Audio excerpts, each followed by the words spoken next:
Je savais que quelque chose n'allait pas dès que j'ai ouvert l'armoire et vu que le flacon n'était pas là où je l'avais laissé. À mon âge, on apprend la forme de ses propres journées comme on apprend le contour de ses propres mains. Et quand quelque chose bouge, de quelques centimètres à peine, juste assez pour murmurer que quelqu'un a touché ce qui ne devrait pas être touché. On le sent comme un doigt froid le long de la colonne vertébrale. Mon médicament pour le cœur avait disparu. Pas égaré. Disparu. Et le silence de la cuisine semblait plus lourd que son absence. Dana a appelé ça un accident. Elle l'a dit à la légère, trop à la légère, comme si mes pilules n'étaient pas différentes d'une cuillère qu'elle aurait fait tomber derrière le comptoir. Tu as probablement oublié que tu avais fini le flacon, Margaret, m'a-t-elle dit, sa voix tout en sucre chaud sur quelque chose de plus dur. À ton âge, ça arrive. Elle n'a pas croisé mon regard quand elle l'a dit. Elle le fait rarement. Et quand elle a finalement levé les yeux, c'était avec ce doux sourire qu'elle utilise quand elle veut que je me sente comme une invitée dans ma propre vie. Je n'ai pas discuté. J'ai vécu assez longtemps pour savoir que la personne la plus bruyante n'est pas toujours celle qui gagne. Parfois, la vérité grandit lentement, comme un bleu, s'assombrissant sous la peau avant que quiconque puisse la voir. Alors, j'ai hoché la tête, je l'ai remerciée d'être passée et j'ai dissimulé le léger tremblement de mes mains sous la table où elle ne pouvait pas en être témoin. Elle a hésité un instant, comme si elle vérifiait la pièce pour quelque chose qu'elle aurait pu manquer, puis m'a embrassé sur la joue avec des lèvres trop froides pour quelqu'un de si jeune. Après son départ, je suis resté assis seul à la table, écoutant le cliquetis de la bouilloire qui refroidissait. Je me suis dit de ne pas tirer de conclusions hâtives. Bien sûr, des choses disparaissent. Bien sûr, j'oublie parfois. Mais l'oubli a une certaine sensation. Il a une texture, une douceur. Ceci semblait vif, intentionnel. Une pièce déplacée sur un échiquier auquel je n'avais pas consenti à jouer. J'ai essayé de me reposer cet après-midi-là, mais mon corps me rappelait sans cesse son besoin de ces pilules, la légère lourdeur dans les côtes, le pouls travaillant plus fort qu'il ne le devrait. J'ai compté les heures, puis les minutes, en attendant que la pharmacie rouvre. Elle n'est qu'à 3 rues de chez moi, une promenade tranquille que je connais par cœur. Bien que dernièrement, j'ai dû ralentir au coin où le trottoir s'affaisse. Quand je suis arrivé au comptoir, la pharmacienne m'a accueilli avec cette gentillesse que les gens réservent aux très jeunes ou aux très vieux. Je suppose que j'entre dans l'une de ces catégories maintenant. J'ai besoin d'un renouvellement, lui ai-je dit. Mon médicament semble avoir disparu. Elle a tapé quelque chose, ses sourcils se fronçant. Disparu? Mais Madame Hale, il a été annulé. Annulé? Le mot n'avait pas de sens au début. Non, ma chère. Je n'ai rien annulé. Elle a tourné un peu l'écran, pas assez pour que je puisse lire, mais assez pour que je voie l'horodatage briller en bleu vif. Il a été annulé via le portail en ligne. Il y a 3 jours. Il y a 3 jours, Dana était ici. Elle était passée à l'improviste, insistant pour m'aider à organiser mes armoires de cuisine. Elle avait déplacé des choses que je ne lui avais pas demandé de déplacer. Elle s'était attardée sur ce même tiroir plus longtemps qu'il n'en faut pour redresser une pile de serviettes. Il y a 3 jours, j'ai senti la pièce basculer légèrement, non pas par faiblesse, mais par clarté. Une clarté silencieuse et importune.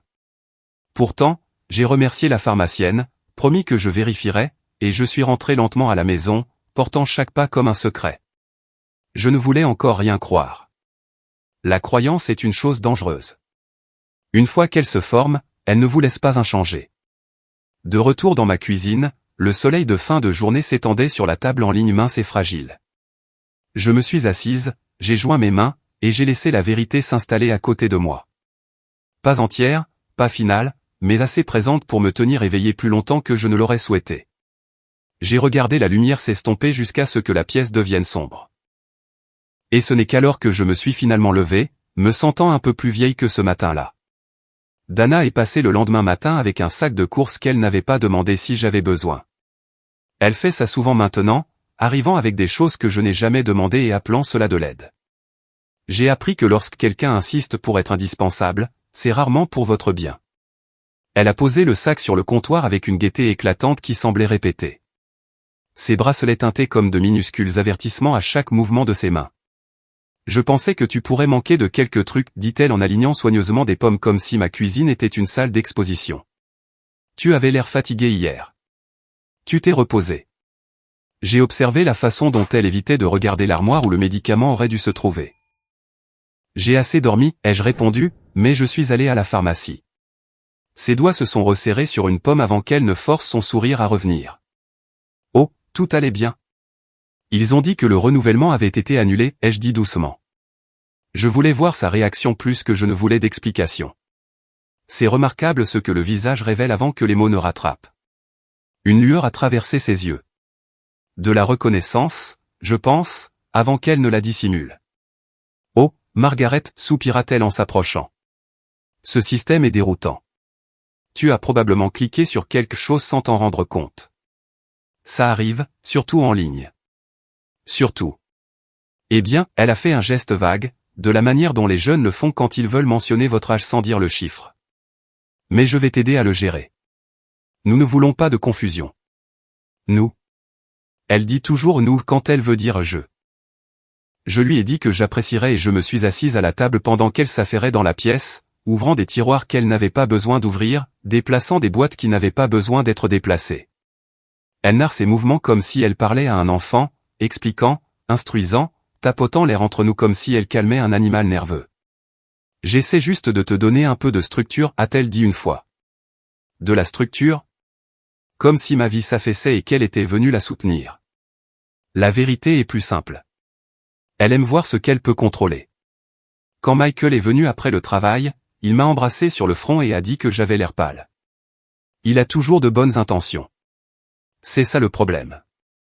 Les hommes bons à la tête tendre ont été la perte de nombreuses femmes avant moi.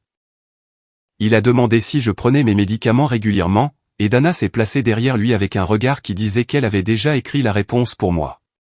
Elle a été un peu confuse, murmura Dana. Je pense qu'elle a oublié quelques doses. C'est normal à son âge. Le visage de Michael s'est adouci avec cette sympathie inquiète qui me brise le cœur plus que n'importe quelle insulte. Maman, tu devrais nous laisser t'aider davantage, dit-il.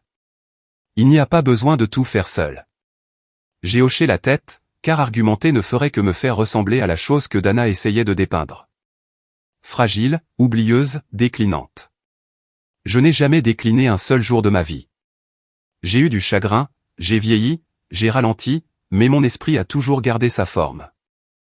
Pourtant, plus elle répétait ces petites histoires, la tasse égarée, le téléphone que j'aurais laissé dans le réfrigérateur, le rendez-vous qu'elle jurait que j'avais oublié, plus Michael les acceptait comme des vérités. Elles étaient trop petites pour être défendues, trop inoffensives pour être confrontées. C'est ainsi que ces choses commencent, avec des détails trop futiles pour se battre. Après leur départ ce soir-là, la maison semblait excessivement silencieuse. Je me suis assise près de la fenêtre de la cuisine, regardant le crépuscule s'installer sur la rue.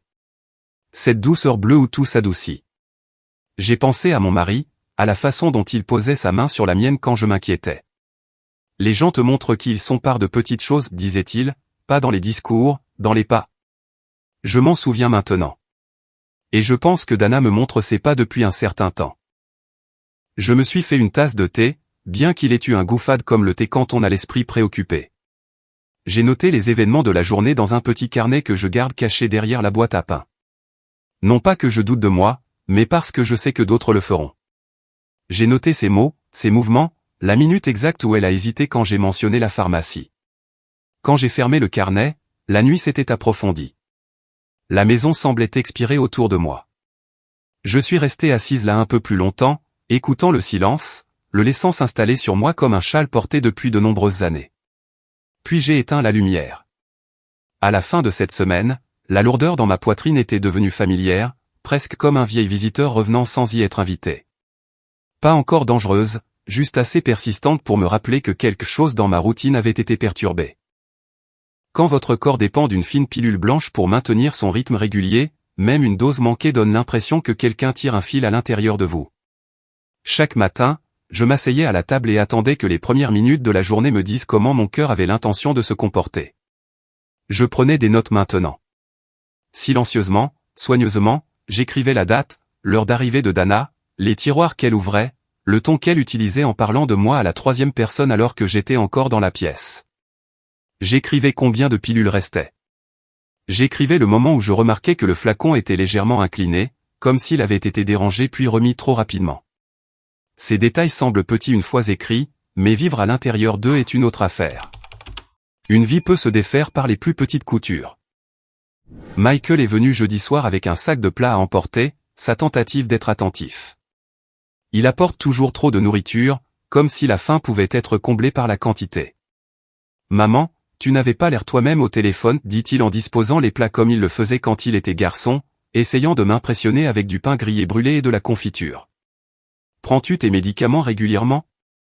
Dana a dit que tu semblais incertaine hier. » C'était encore là, sa voix sortant de sa bouche. « Je prends ce que j'ai, ai-je répondu.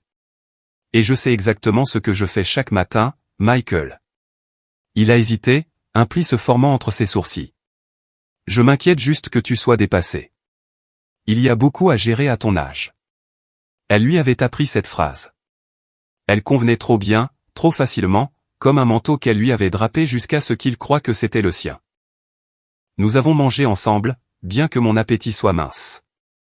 Il a parlé du travail, des longues heures, de la façon dont le temps lui filait entre les doigts. J'ai écouté, me souvenant des années où ses problèmes étaient des ennuis de cours d'école, des genoux écorchés, des devoirs perdus. À l'époque, il me faisait confiance pour tout. Maintenant, il faisait confiance à Dana pour tout, y compris ce qu'il pensait de moi. Quand il est parti, il m'a serré dans ses bras comme on serre quelqu'un de fragile. Rapidement, prudemment, comme s'il avait peur de casser un os. Et puis il est parti, laissant la maison dans son immobilité familière. Cette nuit-là, je me suis réveillé 2 fois, sentant mon pouce accélérer avant de se calmer. Je me suis assise droite dans mon lit, respirant lentement, me rappelant que j'étais toujours là. Il y a une peur particulière qui vient avec la vieillesse. Pas la mort elle-même, mais l'idée que quelqu'un pourrait vous y conduire avant l'heure, tout en prétendant que c'était pour votre bien. Le matin, j'ai appelé le cabinet de mon médecin, non pas parce que je croyais qu'ils auraient des réponses, mais parce que j'avais besoin de quelque chose d'ancré dans la raison. La réceptionniste m'a dit que mon dossier montrait une activité de renouvellement irrégulière, mais a insisté sur le fait que j'avais dû changer quelque chose en ligne. Tout le monde parle avec tant d'assurance de ce qu'une femme âgée a dû faire. Ils oublient que nous avons vécu des décennies entières avant qu'ils n'apprennent à lasser leurs propres chaussures. Après le petit déjeuner, je me suis assise près de la fenêtre avec mon carnet ouvert sur mes genoux. J'ai noté mes symptômes. Léger essoufflement, vertiges occasionnels, le léger tremblement de mes doigts. J'ai noté la façon dont Dana a froncé les sourcils quand elle m'a remarqué en train d'écrire. Elle a demandé une fois ce que je gardais dans ce carnet, et je lui ai simplement dit, des choses que je ne veux pas oublier. Elle a ri poliment, mais ses yeux se sont plissés de la manière dont ils le font quand elle essaie de décider quelle part de moi elle peut façonner. Le samedi, j'avais élaboré un plan silencieux. Je devais revoir les registres de la pharmacie, pas seulement la confirmation de l'annulation.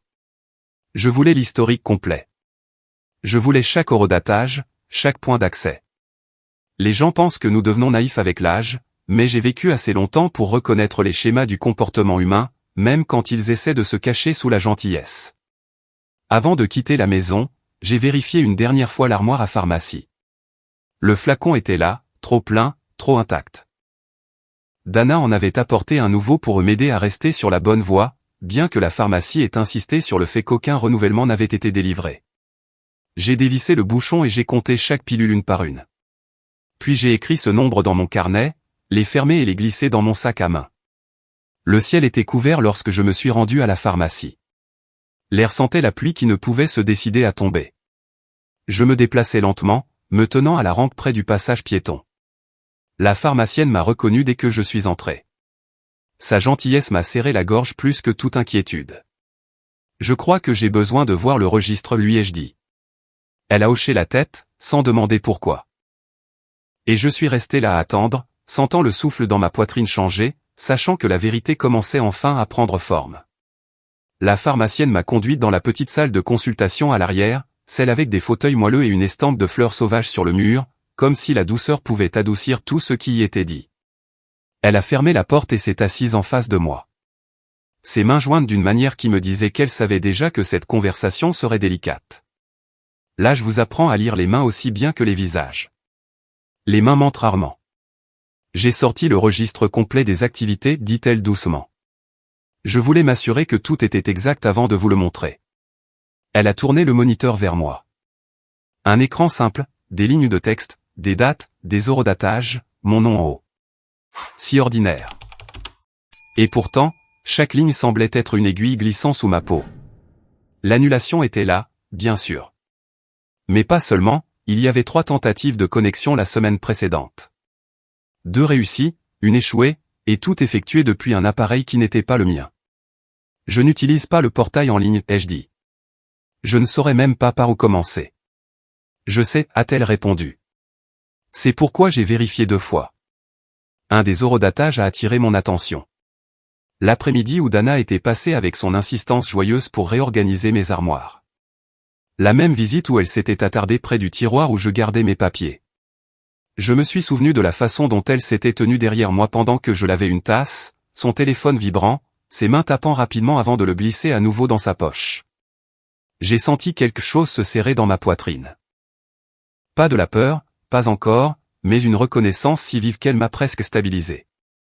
J'ai remercié la pharmacienne, j'ai demandé une copie imprimée du registre et je l'ai placée soigneusement dans mon sac à main. Pendant un instant, je suis resté assise là, respirant la légère odeur de lingettes alcoolisées et de papier. Le monde n'a pas changé, mais la façon dont je le voyais, si. Quand je suis rentré à la maison, l'air semblait plus lourd, le ciel bas avec un gris qui pressait près des toits. Je me suis déplacé lentement, non pas par faiblesse, mais avec détermination. L'âge n'emporte pas tout. Il vous laisse une certaine clarté, une façon de voir les gens sans le brouillard de l'espoir. Au moment où j'ai atteint ma maison, mes pas s'étaient installés dans quelque chose de calme et de délibéré. Dana est arrivée 1 heure plus tard. Elle n'a pas frappé fort. Elle ne le fait jamais. Elle est entrée comme si elle était déjà à sa place. Elle est entrée, me frôlant avec un sourire éclatant qui n'atteignait pas ses yeux. Je pensais passer te voir, dit-elle. Tu avais l'air un peu ailleurs hier. Je l'ai regardée enlever son manteau, son mouvement doux, contrôlé, comme si elle entrait dans une histoire qu'elle avait répétée. Elle a posé des questions sur mon sommeil, mon appétit, mes petits malaises. Elle a incliné la tête avec une sollicitude étudiée. Chaque question ressemblait à un petit test doux, comme si elle essayait de mesurer à quel point je comprenais ma propre vie. Je suis allé à la pharmacie aujourd'hui, ai-je dit. Ses mains se sont figées à mi-geste. C'était la plus petite des pauses, mais c'était suffisant. Puis elle s'est reprise, hochant la tête avec un soulagement exagéré. Bien. Ont-ils résolu ta confusion? La technologie peut être compliquée. Je n'ai pas répondu tout de suite. Au lieu de cela, j'ai attrapé mon carnet sur la table et l'ai ouvert lentement. Ses yeux se sont posés dessus un instant, puis se sont détournés. Ils m'ont donné le registre des activités, ai-je dit. Assez intéressant, vraiment. Son sourire a vacillé, puis est revenu, plus mince cette fois. Oh, Margaret, ces systèmes font des erreurs. Tu ne devrais pas t'inquiéter. Parfois, ils copient d'anciennes données d'eux. Elle a continué à parler, mais ses mots se sont brouillés en un bourdonnement doux et insignifiant. Je regardais son visage, n'écoutant pas ses excuses. Le resserrement au coin de sa mâchoire, la sécheresse de sa gorge quand elle déglutissait, le léger déplacement défensif de ses épaules. Les gens essaient de masquer leur vérité, mais le corps trahit toujours l'intention. J'ai fermé le carnet. Je sais ce que je fais et ne fais pas, ai-je dit. Et je sais ce que je ne ferai jamais. Un silence s'est installé entre nous. Mince comme du papier, mais tranchant comme du verre. Puis, aussi vite, elle a ri. Un son trop éclatant. Tu réfléchis trop. Michael s'inquiète que tu sois stressé, et je suis d'accord. Peut-être que tu devrais nous laisser prendre plus de décisions. Juste jusqu'à ce que tu te sentes plus stable. C'était ça. L'offre déguisée en soin. Un pas vers la dépendance qu'elle appellerait soutien. J'ai ressenti un calme étrange alors, comme si quelque chose en moi s'alignait. La vérité ne se rassemblait plus. Elle était arrivée. Après son départ, je me suis assise à la table et j'ai étalé les registres imprimés devant moi. J'ai suivi chaque horodatage avec mon doigt, comme on suit les points de suture d'une blessure. La lumière s'est estompée lentement à l'extérieur, dessinant de longues ombres sur la page. J'ai su alors que comprendre n'était plus suffisant. Je devrais agir, et agir avec prudence. Mais cela viendrait avec le temps. Pour cette soirée, je me suis permis un moment d'immobilité, laissant le calme de ma propre maison s'installer autour de moi comme quelque chose de reconquis. La bouilloire a cliqueté en refroidissant, et je l'ai écouté jusqu'à ce que le son se dissolve dans l'air du soir. Michael a appelé le lendemain matin avant même que j'aie fini mon thé. Sa voix avait cette douceur inquiète qu'il utilise quand il n'est pas sûr s'il prend de mes nouvelles ou s'il vérifie ce que Dana lui a dit de vérifier. Maman. Dana a dit que tu semblais troublée hier. Est-ce que tout va bien? Troublée. Elle choisit ses mots avec soin, comme elle le fait toujours. Il semble inoffensif jusqu'à ce que vous réalisiez que ce sont de petites graines plantées pour faire naître des doutes sur votre esprit. J'ai déjà vu cette stratégie. Il y a des années, lorsque ma belle-sœur voulait contrôler les finances de mon beau-père. Ça commence par un ton, puis une suggestion, puis une histoire racontée 2 fois jusqu'à ce qu'elle devienne la vérité pour ceux qui veulent y croire. Je suis parfaitement consciente de moi-même, lui ai-je dit. Plus consciente que certains ne le voudraient.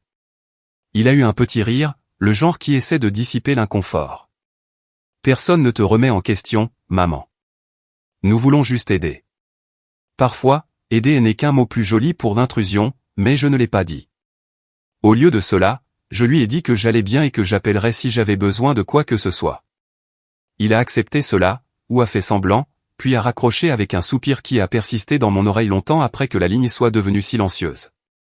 La maison semblait lourde ce matin-là.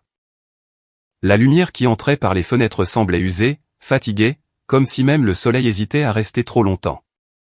Je me suis déplacé lentement dans les pièces, laissant mes doigts effleurer les meubles. J'avais besoin de sentir quelque chose de stable, quelque chose d'intouché par d'autres mains. Quand j'ai atteint l'armoire à pharmacie, je l'ai ouverte avec plus de soin que d'habitude. Le flacon se tenait exactement là où je l'avais placé. Après avoir compté les pilules, j'ai vérifié à nouveau le seau. J'ai compté à nouveau. Rien n'avait changé, mais ma confiance avait basculé. Cela comptait plus. Vers midi, Dana est apparue sans prévenir. Elle n'a même pas fait semblant cette fois. Pas de course, pas de salutation joyeuse, juste un pas rapide dans l'embrasure de la porte et un regard sur la table, sur mon carnet, posé à côté de mes lunettes de lecture. Ses yeux-ci sont arrêtés une fraction de seconde de trop. Margaret, j'étais dans le quartier, a-t-elle commencé, bien qu'elle habite à 20 minutes. Je pensais passer te voir. Comment te sens-tu aujourd'hui? Assez stable, ai-je répondu. Et toi? Elle a souri, mais les coins de sa bouche étaient tendus. Tu sais, Michael s'inquiète. Il a dit que tu avais l'air confuse à propos de tes médicaments à nouveau. À nouveau. Une répétition destinée à construire un récit qu'elle pourrait plus tard insister avoir toujours été vrai. Malin d'une petite manière, cruel d'une plus grande. Je me débrouille très bien, ai-je dit. J'ai tout écrit. Dana a de nouveau jeté un coup d'œil au carnet. J'ai vu le calcul scintiller derrière ses yeux. Pas de la peur, pas encore, mais de la prudence. Cela m'a rappelé un renard qui se rend compte que le poulailler a plus de verrous qu'il ne s'y attendait. Oh, tu n'as pas besoin de t'épuiser à écrire chaque petite chose, dit-elle légèrement en s'asseyant en face de moi. Compte simplement sur nous. Nous sommes là pour nous occuper des parties compliquées. J'ai regardé ses mains. Belles, manucurées, des mains stables de quelqu'un habitué à façonner les choses à sa manière. La vie ne devient compliquée, ai-je dit, que lorsque quelqu'un commence à la réorganiser. Elle a cligné des yeux, puis a eu un petit rire comme si j'avais raconté une blague, mais ses joues avaient rougi. J'essaie juste d'aider. Michael pense que ce serait plus facile s'il s'occupait de tes ordonnances à partir de maintenant. S'occuper? Un autre mot poli pour enlever, détourner, retirer de ma portée. Je me suis occupé de moi-même pendant de nombreuses années, ai-je répondu. Et j'ai l'intention de continuer à le faire. Elle s'est agitée, nerveuse maintenant. Elle a regardé vers l'armoire, puis de nouveau vers moi. Margaret, si tu as des difficultés, tu peux nous le dire. Il n'y a aucune honte à admettre quand les choses dérapent. Dérapent. C'était le mot qu'elle voulait.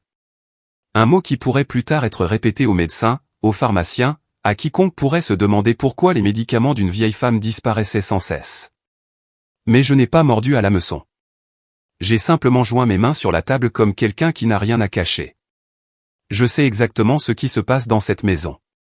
Un silence s'est étiré entre nous, fin et fragile. Puis elle s'est levée rapidement, lissant son manteau. Eh bien, si tu as besoin de quoi que ce soit, appelle-moi ou appelle Michael. S'il te plaît, n'essaie pas de tout gérer seul. Elle est partie trop vite, trébuchant presque sur le seuil. Quand la porte s'est refermée, j'ai ouvert mon carnet et j'ai noté chaque détail. La couleur de ses joues, le tremblement à son poignet, la façon dont ses yeux se sont dirigés vers l'armoire. Écrire m'a stabilisé. Cela m'a rappelé que la vérité enregistrée est une vérité protégée. Plus tard, alors que le soleil se couchait derrière les maisons de l'autre côté de la rue, je me suis assise avec une couverture chaude sur les épaules et j'ai laissé le calme s'installer. Je ne me sentais pas effrayé. Plus maintenant. La prise de conscience a une étrange façon de renforcer une personne, même une vieille femme au cœur fatigué. Je me suis versé un verre d'eau et je l'ai tenu un instant avant de boire, regardant la lumière se refléter sur sa surface. Je savais maintenant des choses qui ne pouvaient être désécrites. Je me suis réveillé le lendemain matin avec une lourdeur dans les membres qui n'était pas tout à fait une maladie, mais pas non plus la paix. C'était le poids de trop savoir et de ne pas pouvoir le dire encore. Le silence a une texture quand on est plus âgé. Il appuie sur vos côtes, vous demandant de décider si vous devez le briser ou le porter un peu plus longtemps. J'ai choisi de le porter. Je voulais en voir plus. Les gens ne se révèlent pleinement que lorsqu'ils croient que vous ne regardez pas. Je me suis déplacé lentement dans la maison, vérifiant d'abord l'armoire. Tout était exactement comme je l'avais laissé. Cela en soi était inhabituel. Dana trouvait généralement une raison de passer après tout moment qui aurait pu la déstabiliser. Quand elle n'est pas apparue en milieu de matinée, j'ai compris. Elle se regroupait, planifiait. Une personne comme Dana ne laisse jamais un fil lâche sans surveillance. Je me suis fait un thé et je me suis assise près de la fenêtre, regardant le chien du voisin trotter le long de l'allée. Les petites choses stables sont un réconfort à mon âge. La rue était calme, à l'exception d'un camion de livraison et du bourdonnement lointain d'une tondeuse à gazon. Rien de dramatique, rien de sombre. Et pourtant, l'immobilité qui m'entourait ressemblait à la pause avant que quelqu'un ne dise une vérité qu'il ne souhaite pas dire à voix haute. Vers midi, j'ai entendu des pas dehors. Doux, hésitants. Un instant plus tard, la sonnette a retenti. Pas la pression vive et confiante de Dana, une seule sonnerie timide. Quand j'ai ouvert la porte, elle se tenait là avec un récipient de soupe qu'elle prétendait avoir faite pour moi. Son visage était trop éclatant, ses yeux vifs et scrutateurs. Elle cherchait des signes. Peur, confusion, reddition. Je me suis assuré qu'elle n'en trouve aucun. Je pensais que tu aurais besoin de quelque chose de chaud, dit-elle en entrant sans attendre d'invitation. Tu n'avais pas l'air toi-même ce matin quand Michael a appelé. J'avais l'air de quelqu'un qui venait de se réveiller, ai-je répondu. À 76 ans, les matins viennent lentement. Elle a ri poliment, mais m'a observé avec des yeux attentifs. Je suis contente que tu te reposes. Tu as été dispersé ces derniers temps. C'était encore là. Cette subtile réécriture de ma réalité, sa voix plongeant doucement dans les fissures qu'elle espérait élargir. Mais je suis resté immobile, laissant sa tentative glisser sur moi comme de l'eau. Elle s'est dirigée vers la cuisine, jetant un coup d'œil autour comme on vérifie une pièce après avoir soupçonné que quelque chose a bougé. Son regard s'est posé sur mon carnet pendant une demi-seconde, rapide, mais pas assez pour cacher son malaise. J'ai rangé, a-t-elle offert. Peut-être que je devrais t'aider à suivre les choses. Médicaments, rendez-vous. Juste jusqu'à ce que tu te sentes plus centré. Je me sens centré maintenant, ai-je dit. Elle a fait une pause, puis a posé la soupe sur le comptoir avec un geste trop prudent. Michael pense que tu es dépassé. Il s'inquiète que tu essaies de gérer trop de choses. J'ai regardé ses mains. Elles étaient stables aujourd'hui. Trop stables, en fait. Calme de manière performative. Michael s'inquiète parce que tu lui dis qu'il y a de quoi s'inquiéter, ai-je dit doucement. Sa tête s'est redressée d'une fraction de pouce, et j'ai vu l'irritation qu'elle s'efforçait de cacher. J'essaie seulement d'aider, dit-elle. Tu rends ça plus difficile que nécessaire. Plus difficile pour qui, me suis-je demandé. Mais je n'ai pas posé la question. Au lieu de cela, j'ai marché jusqu'à l'armoire et je l'ai ouverte, laissant la porte pivoter largement pour qu'elle puisse voir le flacon, le carnet à côté, l'ordre des choses qu'elle avait autrefois cru contrôler. Je ne l'ai pas accusée. J'ai simplement laissé la vérité s'installer entre nous, silencieuse et patiente. Sa mâchoire s'est contractée, mais elle a souri. Tu sais, Margaret, si jamais tu recommences à oublier, nous devrions parler de laisser Michael prendre le relais. Je n'ai rien oublié, ai-je répondu. Pas une seule chose. Pour la première fois, elle n'a pas répondu. Elle s'est juste retournée, a pris son sac à main, et a laissé la soupe intacte sur le comptoir. Après la fermeture de la porte, je me suis assise à la table, et j'ai respiré lentement jusqu'à ce que la pièce se calme à nouveau autour de moi. Non pas par peur, non, par certitude. Quelque chose dans son expression avait changé aujourd'hui. Une fissure dans sa confiance. Et à travers cette fissure, je pouvais enfin voir la forme de ses intentions plus clairement. J'ai tout écrit, chaque geste et chaque regard. Et quand ma main a commencé à me faire mal, je l'ai posée sur la table et j'ai regardé le petit cercle de lumière sur le sol où le soleil s'était glissé à travers les stores. La vérité ne se cachait plus. Le lendemain matin, je me suis réveillé avec une sorte de résolution qui ne se précipitait ni ne criait. Elle s'est simplement installée sur moi comme l'aube s'installe sur une rue calme. Douce, mais sans équivoque. Mon cœur semblait plus stable, non pas parce que mon corps s'était amélioré, mais parce que mon esprit avait atteint un lieu de clarté que la peur ne peut plus perturber. La conscience est son propre remède, je suppose. Je me suis habillé lentement, choisissant le manteau aux poches profondes. J'ai glissé mon carnet dans l'une, mes lunettes de lecture dans l'autre. Puis je suis de nouveau allé à la pharmacie, non pas parce que quelque chose de nouveau s'était produit, mais parce que la vérité mérite d'être traitée en pleine lumière, pas par bribes. Je voulais voir chaque entrée, chaque action que quelqu'un avait prise en mon nom. La pharmacienne m'a reconnu tout de suite. Son visage s'est adouci d'inquiétude, mais elle ne m'a pas traité comme quelqu'un de fragile. Elle m'a invité dans la petite salle de consultation et a imprimé l'historique complet des activités, incluant cette fois les anciens registres. Je pensais que vous voudriez avoir le tableau complet, dit-elle. Les pages étaient chaudes de l'imprimante quand elle me les a tendues. Je les ai tenues avec soin, comme on tient une lettre de quelqu'un que l'on pensait comprendre, mais jamais totalement. Ligne après ligne révélait le même schéma. Des connexions à des moments où je n'étais pas près d'un ordinateur, des annulations que je n'avais pas faites, et des tentatives qui coïncidaient avec les jours où Dana était chez moi. Sa présence m'avait toujours semblé intrusive. Mais maintenant, elle semblait documentée. Est-ce que c'est en sécurité avec vous, a demandé la pharmacienne doucement. C'est plus en sécurité avec moi que sans, ai-je dit. Sur le chemin du retour, je ne me suis pas pressé. Le ciel était pâle, lavé par la pluie de la nuit dernière. Le trottoir luisait faiblement, et les arbres semblaient murmurer de cette manière que les vieilles choses se murmurent quand personne n'écoute. J'ai pensé au nombre de femmes de mon âge qui ont vécu des trahisons de toutes sortes. Silencieuses, publiques, celles enveloppées dans une fausse sollicitude. Nous apprenons à endurer. Mais l'endurance n'est pas la même chose que la reddition. J'ai atteint ma maison juste au moment où une brise s'est levée, transportant le son lointain d'enfants jouant quelque part dans la rue. Ce son m'a stabilisé plus que tout. La vie continue même lorsque la nôtre semble se rétrécir. À l'intérieur, j'ai posé les registres de la pharmacie sur la table et les ai aplatis. Il y avait quelque chose de puissant à voir la vérité étalée à l'encre. L'âge peut enlever la force des muscles, mais il aiguise les yeux pour la malhonnêteté. Juste l'après-midi, comme si elle était convoquée par le silence, Dana est arrivée. Elle n'a pas frappé poliment. Elle a frappé doucement, stratégiquement. Quand j'ai ouvert la porte, son premier regard a balayé mon épaule vers la table. Elle cherchait des preuves, bien qu'elle ne l'admettrait jamais. Margaret, dit-elle, sa voix trop douce. J'ai réfléchi à hier. Je pense que nous sommes partis du mauvais pied. Je me suis écarté, la laissant entrer. Non pas que je me réjouissais de sa présence, mais je voulais qu'elle voie ce que j'avais choisi qu'elle voie. Ses yeux ont immédiatement trouvé les papiers. Elle s'est figée. Pas longtemps, mais assez longtemps. Qu'est-ce que c'est, a-t-elle demandé. Tout, ai-je répondu. Elle s'est approchée lentement de la table, parcourant les pages sans les toucher.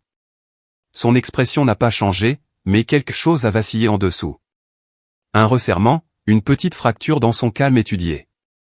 Je ne comprends pas pourquoi tu te contraries comme ça, dit-elle. Tu surinterprètes des erreurs ordinaires. Des erreurs répétées avec précision, ai-je répondu. Et toujours les jours où tu es venu. Elle s'est redressée. M'accuses-tu de quelque chose? Je reconnais des schémas, ai-je dit. Des schémas qui ont des noms, des dates et des heures. Pendant un moment, elle n'a pas parlé. Elle semblait peser son prochain mouvement, comme quelqu'un qui choisit entre la retraite et l'attaque. Mais ensuite, elle a eu recours au même scénario fatigué. Tu sais, Margaret, le stress peut déformer la mémoire. Tu as été anxieuse, et cela peut faire paraître les choses différentes de ce qu'elles sont. Je l'ai regardé doucement, fixement. Rien ne me paraît différent. Tout est plus clair qu'il ne l'a été depuis des mois. Sa mâchoire s'est de nouveau contractée, mais elle a pris son sac à main et a eu un petit rire dédaigneux. Si tu veux que Michael s'inquiète davantage, c'est ton choix. Mais tu crées des problèmes qui n'existent pas. Elle est partie rapidement, ses pas secs sur l'allée. Quand la porte s'est refermée, je me suis de nouveau assise à la table. J'ai suivi les rangées de textes imprimés avec mon doigt. Son déni ne m'avait pas ébranlé.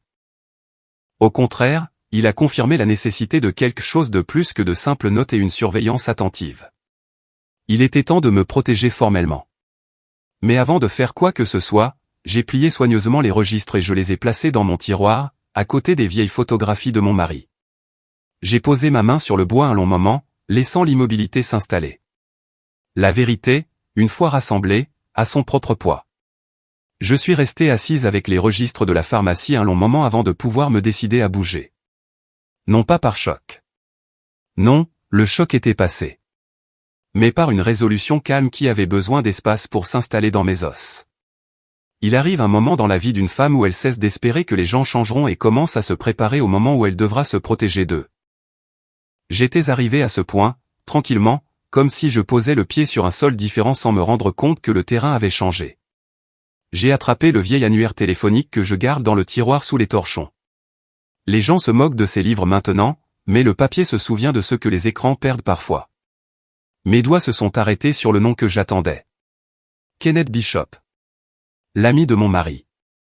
L'avocat de notre famille depuis des décennies, bien avant que Dana ne soit une ombre à notre porte. Un homme qui a un jour bu du café dans notre cuisine et discuté de l'avenir avec une douceur rare chez quelqu'un formé à se battre avec des mots. Quand j'ai appelé, il a reconnu ma voix avant que j'aie fini de dire mon nom. Margaret, dit-il, son ton chaleureux mais empreint de vigilance. Ça fait un moment. Qu'est-ce qui se passe? J'ai besoin de conseils, ai-je répondu doucement. Il n'a pas demandé de détails au téléphone. Il m'a simplement dit de passer cet après-midi. Cela en soi était une gentillesse. Il a compris que je n'aurais pas appelé si le sol sous mes pieds ne semblait pas instable. La marche jusqu'à son bureau a pris plus de temps qu'autrefois. Mes pas sont plus lents ces jours-ci, mais pas incertains. Je me suis déplacé avec le soin de quelqu'un qui sait que chaque action compte. Les rues étaient animées par les courses, les écoliers et le bruit ordinaire de la vie. Mais j'avais l'impression de marcher à l'intérieur d'un couloir de verre, insensible à l'agitation des autres. Kenneth m'a accueilli à la porte lui-même. Ses cheveux sont plus gris que dans mon souvenir. Ses épaules un peu voûtées. Mais ses yeux portent la même sincérité à laquelle j'ai fait confiance il y a des années. Il m'a conduite à son bureau. Panneau de bois, fauteuil en cuir usé, la faible odeur de vieux livres et de poussière. Et a attendu que je m'assoie avant de demander quoi que ce soit. Que s'est-il passé, a-t-il demandé doucement. J'ai posé les registres de la pharmacie pliés sur son bureau. Il les a ouverts avec la précision de quelqu'un habitué à lire des vérités importantes cachées dans des documents banals. En parcourant les lignes, son expression a changé. Pas de manière spectaculaire, mais suffisamment. L'inquiétude a remplacé la curiosité. Puis l'inquiétude s'est transformée en quelque chose de plus ferme. Margaret, dit-il lentement. Ces entrées n'ont pas été faites par accident. Je sais, ai-je répondu. Et vous n'avez donné accès à personne? Je n'ai jamais touché au portail. Il a hoché la tête, absorbant cela, puis s'est adossé à sa chaise. Cela semble intentionnel, coordonné. Il a hésité, choisissant ses mots avec le soin d'un homme qui connaît le poids qu'il porte. Quelqu'un vous a-t-il fait pression concernant votre santé, votre indépendance, vos affaires juridiques? J'ai pensé à la voix douce de Dana, à sa sollicitude envahissante, à son insistance sur le fait que je déraillais, à la façon dont elle touchait mes armoires sans ma permission, à la façon dont elle parlait pour moi quand Michael était là. Oui, ai-je dit. Pas ouvertement, mais suffisamment. Il a joint ses doigts. Ce genre de schéma précède souvent des tentatives d'obtenir une procuration ou un accès à des comptes. Sa voix s'est adoucie. Je suis désolé, Margaret. Je ne le suis pas, ai-je dit. Du moins, plus maintenant. Je préfère voir clairement qu'être aimé aveuglément. Il a eu un petit sourire, le genre destiné à quelqu'un qui affronte quelque chose de difficile avec dignité. Puis il a glissé un dossier vers moi. J'aimerais mettre en place quelques protections. Rien de dramatique. Juste des garanties au cas où ce comportement continuerait. Vous resterez pleinement en contrôle, mais il sera beaucoup plus difficile pour quiconque d'intervenir sans votre consentement. J'ai écouté attentivement pendant qu'il expliquait, une note formelle sur mes directives médicales, une restriction sur l'accès financier, un enregistrement de ma compétence mentale actuelle, déposé discrètement mais officiellement. Des mesures ordinaires, mais puissantes lorsqu'elles sont utilisées comme un bouclier. Il a placé une dernière feuille devant moi. Et ceci, dit-il, documente que vous avez cherché un soutien juridique aujourd'hui. Si quelque chose s'aggrave, nous aurons un enregistrement que vous étiez consciente et proactive. Ma main n'a pas tremblé en signant. Il n'y avait plus de peur en elle. Quand je suis sorti de son bureau, le monde avait l'air le même. Des voitures qui passent, des gens qui parlent, des feuilles qui volent sur le trottoir. Mais je me sentais différente. Moins seule. Plus ancrée. L'âge peut apporter la fragilité, mais il apporte aussi une sorte d'acier intérieur qui ne peut être volé. À la maison, j'ai placé les documents signés à côté des registres dans mon tiroir. Puis j'ai posé mes mains sur la surface fraîche en bois et je me suis permis de respirer. J'avais discrètement changé l'équilibre. Les jours suivants se sont écoulés dans un calme qui semblait presque délibéré, comme si la maison elle-même retenait son souffle. J'ai suivi mes routines. Thé le matin, une longue promenade dans le jardin, un peu de poussière en fin d'après-midi, mais tout semblait plus net, plus défini. La prise de conscience fait cela. Elle transforme chaque geste en quelque chose d'observé, de noté, de tenu à la lumière. Dana n'est pas passée pendant 2 jours.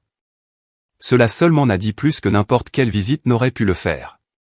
Elle calculait, se retirant juste assez pour paraître innocente, attendant de voir si je révélerais ce que je savais ou si je me réfugierais dans l'incertitude qu'elle avait essayé de cultiver autour de moi.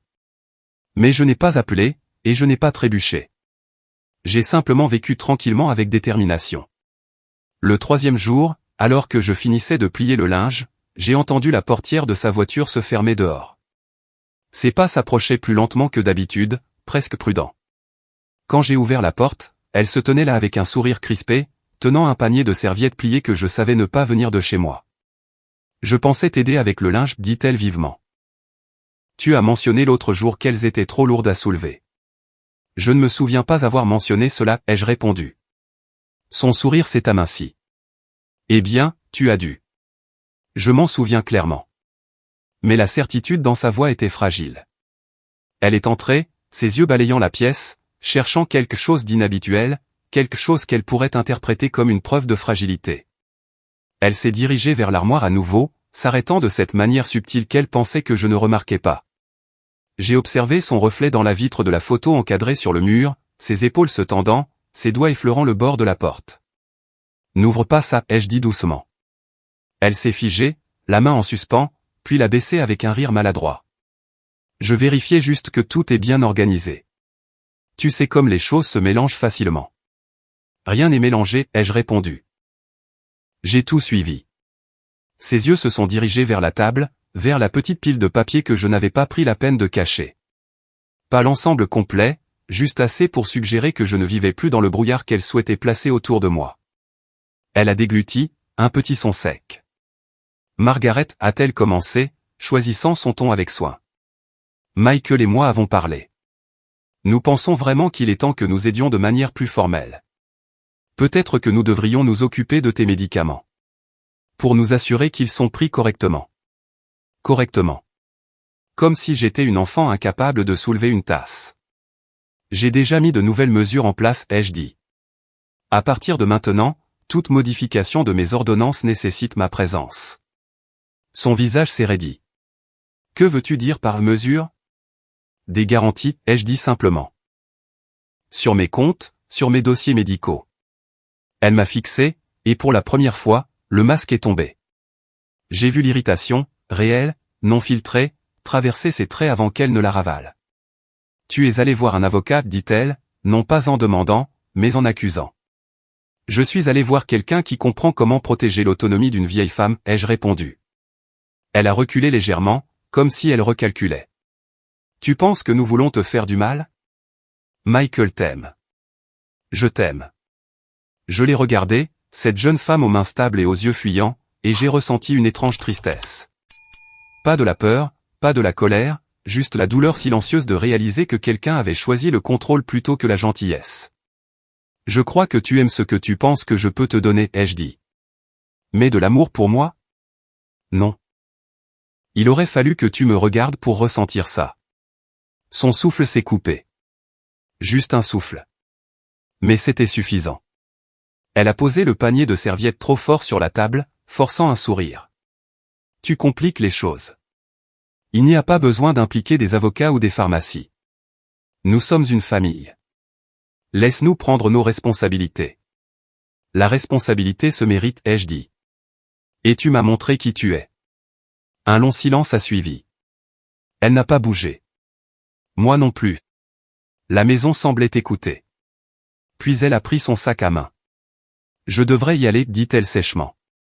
Michael va s'inquiéter. J'ai ouvert la porte pour elle. Elle n'a pas croisé mon regard en partant. Quand la maison a été de nouveau silencieuse, je suis retourné à la table et j'ai noté chaque détail de sa visite. Ses mots, ses pauses, le tremblement dans sa voix qu'elle essayait de cacher. J'ai posé mon stylo et j'ai laissé le silence s'installer autour de moi. La ligne entre la sollicitude et le contrôle n'avait jamais été aussi claire.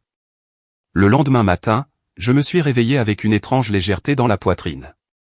Pas du soulagement, pas de la victoire, mais une stabilité qui vient lorsque la vérité cesse enfin de se cacher. Je me suis déplacé dans la maison avec une détermination sereine, ouvrant les rideaux, pliant les couvertures, laissant la lumière du soleil toucher des coins qui semblaient sombres ces dernières semaines. Même l'air semblait différent, comme s'il reconnaissait les petites limites que j'avais discrètement reconquises. Après le petit déjeuner, je me suis assise à la table avec mon carnet et une tasse de thé, réfléchissant à ce qui devait se passer ensuite. Observer n'était plus suffisant. Compter les pilules, noter les heures, c'étaient les étapes de quelqu'un qui découvre un schéma. Mais me protéger nécessiterait quelque chose de plus ferme, de plus délibéré. J'avais besoin de restaurer le contrôle là où il avait été discrètement érodé. J'ai d'abord appelé la pharmacie. La jeune technicienne a reconnu ma voix et, après un moment de vérification polie, elle a confirmé le changement que Kenneth avait organisé. Toutes les modifications de mes ordonnances nécessitaient désormais ma présence physique et ma signature. Pas d'annulation à distance, pas d'ajustement numérique. Le soulagement que j'ai ressenti était petit mais tangible, comme une serrure qui se met en place. Après cela, j'ai organisé autre chose, de plus immédiat, un simple coffre-fort à alarme. Rien de dramatique, juste un contenant en métal propre avec un code que moi seul connaissais. La livraison est arrivée à midi, la boîte légère mais solide entre mes mains. Je l'ai placée à l'intérieur de l'armoire, exactement là où l'ancien flacon se trouvait autrefois à la vue de tous. Cette fois, en fermant la porte de l'armoire, le clic a ressemblé à la reconquête de quelque chose que je n'avais pas réalisé avoir perdu. Dans l'après-midi, le système de notification a été activé. Un service silencieux et discret que Kenneth avait mis en place. Désormais, toute tentative de connexion, toute demande de renseignement, toute action de la pharmacie sous mon nom déclencherait une alerte sur mon téléphone et à son bureau. Une petite mesure, mais profonde dans son implication. Je n'étais plus seul dans cette affaire. Au moment même où je finissais de tester l'alerte avec une connexion factice, j'ai entendu une voiture s'arrêter dans l'allée. Pas celle de Michael, celle de Dana. Le rythme de ses pas était sans équivoque, rapide, contrôlé, chaque pas posé avec détermination. Quand j'ai ouvert la porte, elle m'a accueilli avec un sourire qui n'atteignait pas ses yeux. Je pensais passer, dit-elle. M'assurer que tu vas bien. Je me débrouille, ai-je répondu. Son regard s'est presque immédiatement dirigé vers l'armoire, un mouvement involontaire, comme une habitude qu'elle n'avait pas encore désapprise. Elle est entrée dans la cuisine et a tendu la main vers le robinet, parlant de tout et de rien, du temps, du nouveau chien d'un voisin, d'une promotion à l'épicerie. C'était le discours de quelqu'un qui essaie de paraître décontracté pendant que ses yeux glissaient sans cesse vers l'endroit où elle croyait que la vulnérabilité résidait. « As-tu besoin d'aide pour organiser tes médicaments cette semaine ?» a-t-elle demandé avec une douceur exagérée. Je sais que ça a été déroutant avec les changements. Il n'y a pas de confusion, ai-je dit. Tout est sécurisé maintenant. Le mot sécurisé a attiré son attention. Elle s'est légèrement tournée, son sourire se raidissant. Sécurisé. Qu'est-ce que ça veut dire? cela signifie que les choses ne sont plus laissées à la traîne, ai-je répondu, ou accessibles à quiconque sauf moi. Ses yeux se sont plissés juste un souffle avant qu'elle ne lise son expression. Margaret, tu ne me fais pas confiance. La confiance? Un si grand mot, surtout venant de quelqu'un qui avait traité ma vie comme un ensemble de tiroirs à réorganiser. Je fais confiance à ce que les gens me montrent, ai-je dit doucement, pas à ce qu'ils insistent que je devrais croire. Pour la première fois, elle n'a pas pris la peine de masquer son irritation. Elle est montée comme une fine chaleur sous sa voix. Tu rends les choses plus difficiles qu'elles ne devraient l'être. Michael pense. Il pense ce que tu lui dis, les jeux interrompus doucement. Sa bouche s'est ouverte, puis s'est refermée. Elle a tendu la main vers l'armoire par instinct, et lorsque ses doigts ont effleuré le nouveau coffre-fort, elle s'est figée. C'était comme si elle avait touché une limite à laquelle elle ne s'attendait pas. Qu'est-ce que c'est? A-t-elle demandé. Une mesure, ai-je dit. Pour ma sécurité. Elle a reculé, le visage pâle de quelque chose entre la colère et la surprise. Tu es paranoïaque. Je suis prudente, ai-je dit. Il y a une différence. Pendant un moment, elle a semblé désemparée. Pas de scénario prêt, pas d'expression étudiée sur laquelle s'appuyer. Puis elle a rassemblé ses affaires brusquement et a annoncé qu'elle avait des courses à faire. Quand elle est partie, la maison semblait à nouveau plus légère. Je me suis assise avec mon thé, écoutant l'horloge silencieuse sur le mur. Je me sentais plus âgé, oui, mais pas plus faible. La conscience était devenue une sorte d'armure. Et pour la première fois depuis de nombreuses semaines, j'ai senti le plus petit pouls de paix me traverser. Doux, mais sûr. 2 jours se sont écoulés sans une seule visite de Dana, ce qui en soi était un message. Le silence peut être une retraite, mais il peut aussi être une préparation. Je n'ai pas attendu de découvrir de quoi il s'agissait. Je me suis déplacé dans ma maison avec une stabilité que je n'avais pas ressentie depuis des mois, vérifiant le coffre-fort chaque matin, examinant les alertes sur mon téléphone comme si je m'occupais d'un petit jardin de vérité. Rien n'avait été touché, aucune connexion non autorisée, aucune demande de renseignement à la pharmacie. Un calme avant quelque chose d'inévitable. Cet après-midi-là, alors que j'arrosais les plantes près de la fenêtre, mon téléphone a vibré. Pas un appel, une alerte. Une tentative de connexion à mon compte de pharmacie depuis un appareil non reconnu. Le message est apparu calmement, sans drame, comme s'il m'informait de la pluie. La deuxième notification a suivi immédiatement. Une copie avait été envoyée au bureau de Kenneth. Je n'ai ressenti ni peur ni choc, seulement une lente expiration, comme si je réalisais que j'avais eu raison de faire confiance à mes instincts depuis le début. Quelques minutes plus tard, le téléphone a sonné. La voix mesurée de Kenneth a rempli la pièce. Margaret, nous avons reçu l'alerte. Êtes-vous en sécurité? Je le suis, ai-je dit. Tout à fait en sécurité. Bien. Je vais contacter le responsable de la conformité de la pharmacie et déposer un rapport. Ce schéma n'est plus subtil. Il est délibéré et il est documenté. Il a fait une pause. Vous avez fait exactement ce que vous deviez faire. Après avoir mis fin à l'appel, je suis resté dans la cuisine un long moment, laissant mes doigts reposer sur le comptoir. La lumière de l'après-midi tombait en ligne douce et oblique sur le sol. Et dans cette lueur silencieuse, j'ai réalisé quelque chose. Je ne me préparais plus. J'assistais. Une demi-heure plus tard, comme si l'alerte l'avait tirée de l'endroit où elle se trouvait, Dana est apparue à ma porte. Elle n'a pas frappé fort. Elle ne le fait jamais quand elle est incertaine. Son sourire était mince, son souffle légèrement rapide. J'étais dans le coin, dit-elle en entrant. Je pensais passer te voir. J'ai hoché la tête, sans l'inviter ni la repousser. Elle a jeté un coup d'œil autour de la pièce comme si elle s'attendait à ce que quelque chose se révèle. As-tu eu des vertiges? A-t-elle demandé. Michael a dit que tu n'avais pas l'air bien hier. J'avais l'air exactement comme je le voulais, ai-je répondu. Ses yeux se sont aiguisés. Eh bien, si tu as des difficultés, nous pouvons prendre en charge complètement les médicaments. Ce serait peut-être plus sûr. Plus sûr pour qui? Ai-je demandé, ma voix calme mais inébranlable. Elle a cligné des yeux, décontenancée. Que veux-tu dire? J'ai sorti mon téléphone de ma poche et je l'ai tenu en l'air, l'écran affichant toujours l'alerte. Il y a eu une tentative d'accès à mon compte aujourd'hui. Je suis averti maintenant, immédiatement. Elle a fixé l'écran, son expression se crispant, le masque glissant juste assez pour révéler la tension en dessous. « Tu penses que j'ai fait ça ?» « Je pense, ai-je dit doucement, que les schémas mentent rarement. » Ses épaules se sont raidies. « Tu réagis de manière excessive. La technologie a des ratés tout le temps. » Ce n'était pas un raté, ai-je dit. Et ce n'était pas un accident. Pendant un moment, le silence nous a enveloppés comme une fine couche de glace. Elle a pressé ses lèvres, puis a marmonné quelque chose à propos de course et s'est précipitée dehors, c'est pas sec trahissant le calme qu'elle voulait me faire croire. Quand elle est partie, je me suis assise à la table et j'ai tout écrit dans mon carnet. Son arrivée, sa peur, son déni, sa sortie trop rapide. Mon écriture était stable, plus stable qu'elle ne l'avait été depuis des semaines. La vérité, une fois protégée, devient plus forte. Kenneth a appelé tôt le lendemain matin.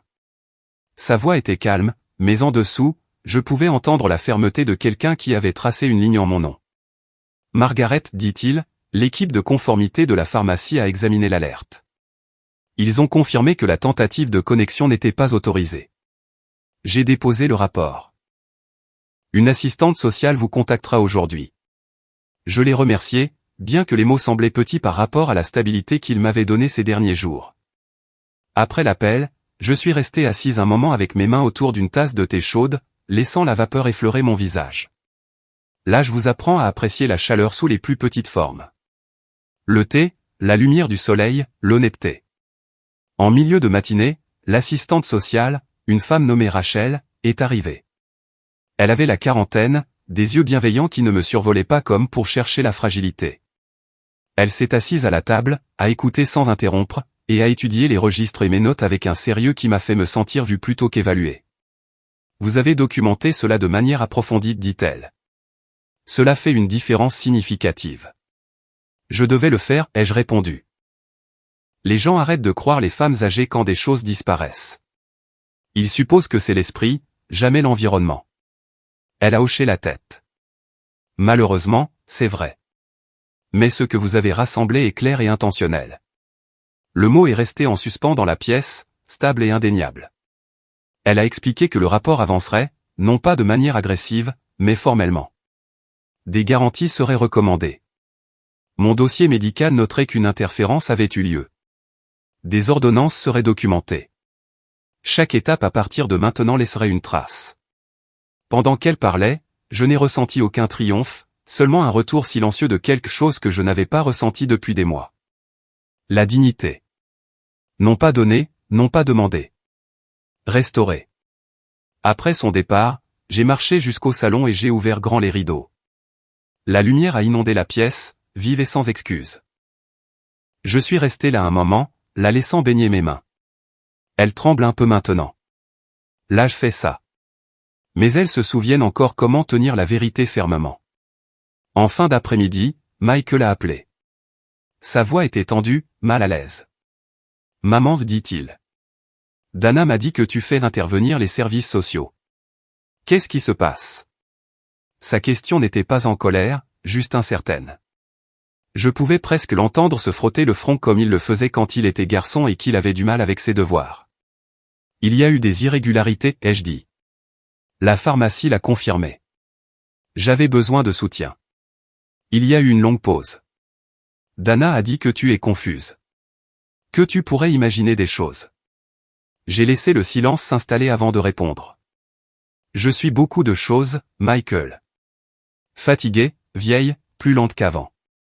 Mais confuse n'en fait pas partie. Il n'a pas répondu tout de suite. La pause s'est étirée, douce mais tendue. Maman, est-ce que je peux passer demain, sans Dana? Oui, ai-je dit doucement. Je pense que ce serait bien. Quand l'appel s'est terminé, j'ai regardé autour de ma maison silencieuse, les photographies sur les étagères, le fauteuil que mon mari affectionnait autrefois, la cuisine où tant de ma vie s'était déroulée. Tout semblait pareil. Et pourtant, quelque chose avait changé. Le poids dans l'air s'était allégé. Près de l'heure du dîner, j'ai vérifié mon téléphone. Pas de nouvelles alertes, pas de tentatives, pas d'intrusion. Pour la première soirée depuis des semaines, je me suis senti entièrement à l'intérieur de ma propre vie à nouveau. Et le silence, pour une fois, ressemblait à un ami plutôt qu'à un avertissement. Michael est arrivé le lendemain matin, l'air plus vieux qu'il n'en avait le droit à 43 ans. Il se tenait sur le porche, les mains dans les poches, les épaules légèrement voûtées, comme s'il n'était pas sûr d'être le bienvenu. Quand j'ai ouvert la porte, il m'a fait un sourire qui ne cachait pas l'inquiétude dans ses yeux. « Maman, dit-il doucement. Entre, Michael. » Il est entré et a regardé autour de lui comme s'il essayait de voir la maison à travers mes yeux. Son regard s'est attardé sur la table, sur mon carnet. Sur les papiers empilés soigneusement à côté. Il a dégluti. Dana a dit que les choses sont compliquées. Elles le sont, ai-je répondu, mais pas de la manière dont elle te l'a dit. Il s'est assis lentement, attendant que je parle. Je nous ai versé du thé, le simple rituel me stabilisant. Quand je me suis enfin assise en face de lui, la lumière du matin a effleuré son visage. Et pendant un instant, j'ai vu le garçon qu'il était. Celui qui venait en courant vers moi avec des genoux écorchés et des secrets trop grands pour ses petites poches. Michael, ai-je dit, je veux que tu écoutes sans interrompre. Non pas parce que je suis en colère, mais parce que la vérité a besoin d'espace. Il a hoché la tête, les yeux baissés. Je lui ai tout raconté.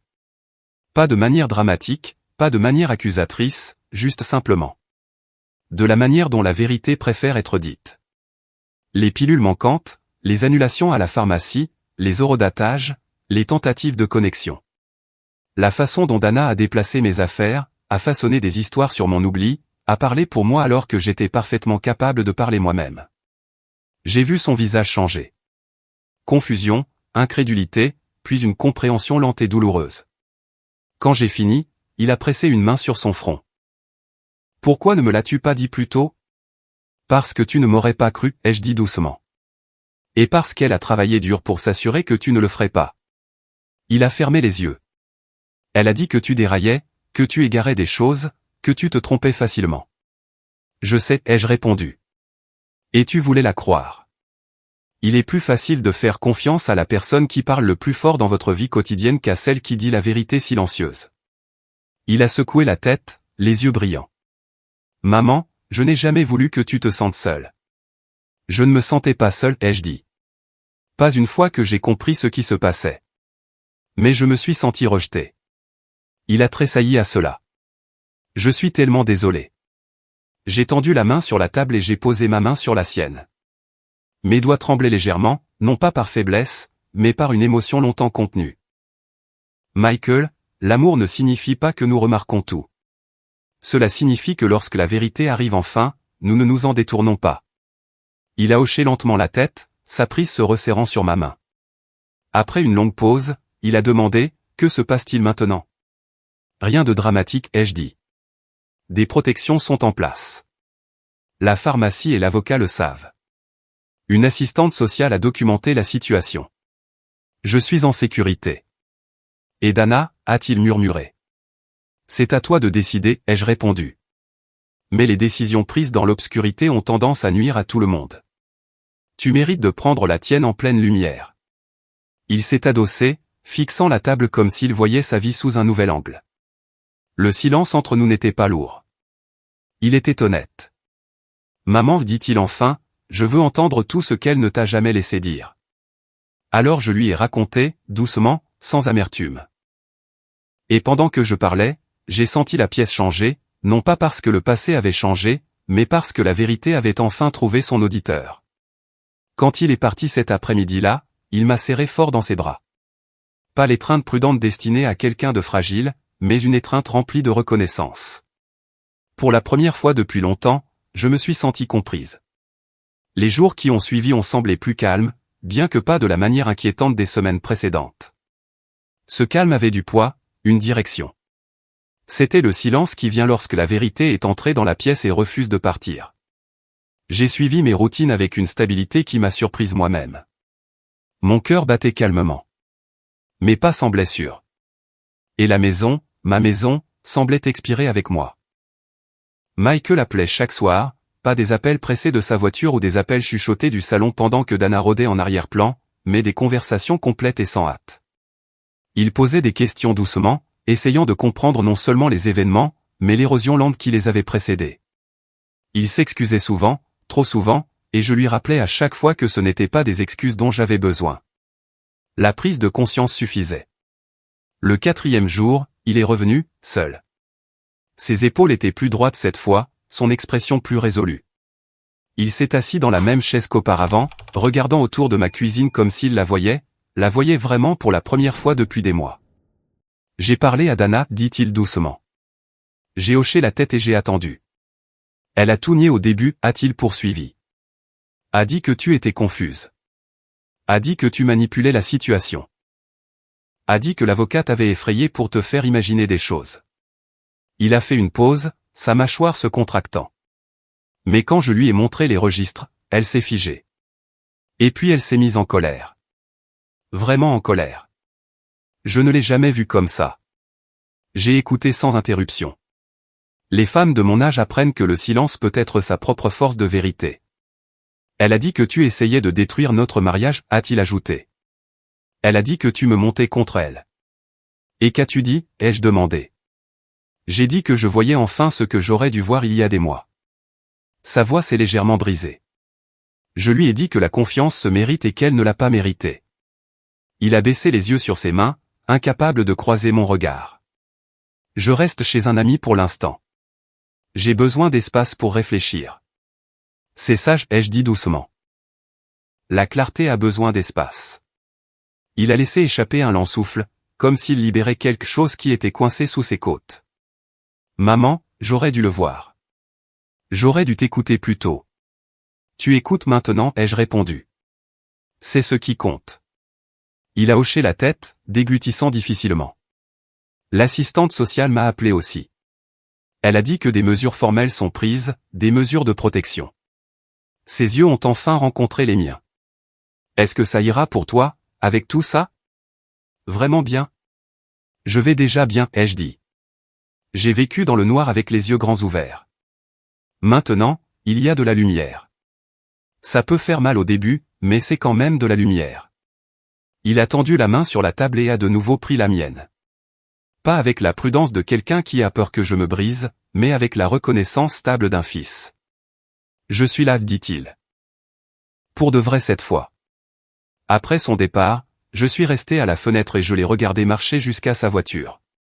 Ses pas étaient lents mais certains, comme un homme qui commence à reconstruire le sol sous ses pieds. Je n'ai ressenti aucun triomphe, seulement une douleur silencieuse, car les fins, même nécessaires, portent leur propre petite tristesse. Mais sous cette tristesse se trouvait autre chose, quelque chose de plus stable, le sentiment que la vérité avait enfin posé sa main sur la table entre nous, disant « Voilà, c'est ici que vous recommencez ». Je suis retourné à la cuisine, au bourdonnement du réfrigérateur, à la lumière chaude qui s'étendait sur le sol, à la simple familiarité de ma propre respiration, et pour la première fois depuis longtemps, j'ai senti la maison redevenir elle-même. La maison était silencieuse le lendemain matin, mais c'était un silence différent de celui qui m'avait oppressé des semaines auparavant. Ce silence avait de l'espace. Du souffle. Une sorte d'immobilité qui n'exigeait ni peur ni prudence, seulement de la reconnaissance. Je me suis assise à la table avec mon thé, regardant la vapeur s'enrouler vers le haut comme un doux ruban s'élevant dans la lumière du matin. Pour la première fois depuis longtemps, j'ai senti mon rythme cardiaque s'installer dans un rythme régulier et familier. Vers midi, Rachel, l'assistante sociale, est revenue pour une dernière visite. Elle portait un dossier, son expression calme et déterminée. « Je voulais juste vous mettre à jour, dit-elle en s'asseyant en face de moi. Tout est officiellement documenté. Vos garanties sont actives et vos comptes sont protégés. Si quelqu'un essaie à nouveau d'interférer, le système répondra immédiatement. J'apprécie, ai-je dit.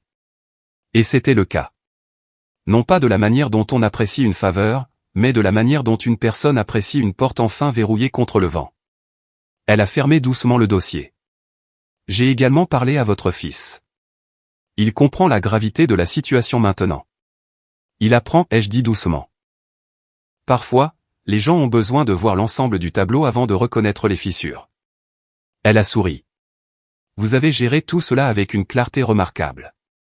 La clarté vient du fait de survivre assez longtemps pour cesser de douter de ce que l'on voit, ai-je répondu. Après son départ, je suis sorti pour une courte promenade. Les arbres le long du trottoir perdaient leurs dernières feuilles, or, rouilles, quelques-unes s'accrochant encore au vert de l'été. J'ai marché à travers elles, entendant leur doux crépitement sous mes chaussures. Les petits bruits peuvent vous rappeler que vous faites toujours partie du monde, que vous avancez toujours, même si vos os vous font mal. Michael est arrivé en fin d'après-midi. Il a frappé doucement, puis a ouvert la porte comme il le faisait quand il était jeune, jetant un coup d'œil à l'intérieur comme pour s'assurer qu'il ne dérangeait pas. Il tenait un sac de course, mais pas comme une offrande de contrôle, seulement de soin. « Je ne voulais pas que tu portes trop lourd, dit-il. Puis-je les rangers ? Oui, ai-je dit. Tu peux. Nous avons travaillé côte à côte dans la cuisine, et la simplicité de la chose, 2 personnes plaçant des fruits dans des bols, glissant des bocaux sur des étagères, semblait presque curative. Quand il a fini, il a posé ses mains sur le comptoir et m'a regardé. J'ai de nouveau parlé à Dana, dit-il doucement. J'ai attendu. Elle a admis certaines choses, a-t-il poursuivi. Pas directement, pas entièrement, mais assez pour que je comprenne qui elle était quand je ne regardais pas. Il a fait une pause, ses yeux s'ennuageant. Je ne sais pas à quoi ressemblera notre avenir, mais je sais qu'elle ne gérera plus ta vie. C'est ta décision, ai-je dit doucement, pas la mienne. Il a hoché la tête. J'avais juste besoin que tu saches que je ne suis plus aveugle. J'ai tendu la main et j'ai touché la sienne. Voir clairement est le début de la guérison, pas la fin. Pendant un moment, il a semblé qu'il allait pleurer, mais au lieu de cela, il a serré ma main et a laissé échapper un long souffle instable. Je suis désolé pour toutes les fois où je n'ai pas écouté. Je t'ai pardonné bien avant que tu saches demander pardon, ai-je dit.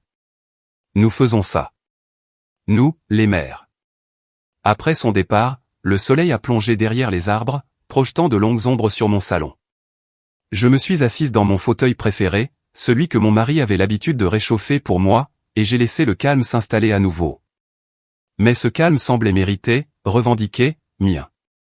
J'ai pensé à toutes les femmes de mon âge qui vivent dans des maisons pleines de souvenirs mais entourées de gens qui confondent l'âge avec la faiblesse. C'est une vieille histoire, plus vieille que nous tous. Mais parfois, même dans ces derniers chapitres de nos vies, nous retrouvons notre voix. Pas forte, pas aiguë, mais certaine. Et la certitude, j'ai appris, est une forme de liberté. J'ai fermé les yeux un instant, sentant le doux bourdonnement de ma propre respiration. Ce n'était pas la victoire que je ressentais. Ce n'était pas la vengeance. C'était quelque chose de plus simple, de plus stable. La dignité, revenue à sa juste place. Avant d'aller me coucher, j'ai écrit une dernière ligne dans mon carnet. Je suis resté moi-même à travers tout cela. Puis j'ai éteint la lumière, et l'obscurité m'a semblé paisible, pas menaçante. Si cette histoire vous a touché, cher lecteur, laissez votre cœur laisser une trace. Partagez vos pensées. Et si vous souhaitez parcourir d'autres histoires avec moi, suivez-moi.